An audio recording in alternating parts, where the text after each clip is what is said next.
दिनांक 21 मार्च 2017च्या खुलता कळी खुलेना या कार्यक्रमात मानसी तसंच सलीलच्या साखरपुड्याची लगबग पाहायला मिळाली. दोन्ही कुटुंबियांच्या उपस्थितीनं साखरपुडा उत्साहाने पार पडतो. यावेळी विक्रांत, त्याचे आई वडील आणि मधुकाका हजर असतात. मात्र सलीलनी मानसीसाठी आणलेली अंगठी काहीशी सैल असते, तरीही मानसीला आणि तिच्या आजी आजोबांना ती पसंत पडते. साखरपुडा संपल्यानंतर जेव्हा सलील सर्वांना एकत्र फोटो काढण्यासाठी बोलवतो त्यावेळी विक्रांत गाडीत असतो, कारण त्याला महत्वाचा कॉल अटेंड करायचा असतो. विक्रांत बिझी असल्याचं जाणवताच मानसी त्याला बोलवायला जाते.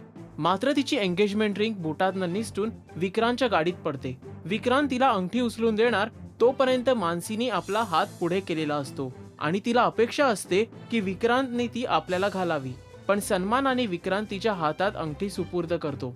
सलील ज्यावेळी हे पाहतो त्यावेळी त्याच्या मनात संशयाचं वादळ उठलेलं असतं, पण साखरपुडा असल्यानं तो मानसी आणि विक्रांतच्या या कृत्याकडे दुर्लक्ष करतो. घरी आल्यावर विक्रांत आपल्याच विश्वात निराश मनानं गुंतलेला असतो, तर दुसरीकडे सलीलला स्वप्न पडतं की मानसी सोबत आपला विवाह सुरू आहे, पण मानसी या प्रसंगातही आपल्याकडे दुर्लक्ष करते. सलीलला पडलेलं हे स्वप्न आणि विक्रांत मानसीबद्दल त्यांनी निर्माण केलेला गैरसमज कोणतं वळण घेणार हे पाहणं आता महत्त्वाचं असणार आहे. या मालिकेच्या लेटेस्ट अपडेटसाठी पाहत रहा राजश्री मराठी. नमस्कार, मी पर्णा पेठे. Subscribe to Rajshri Marathi.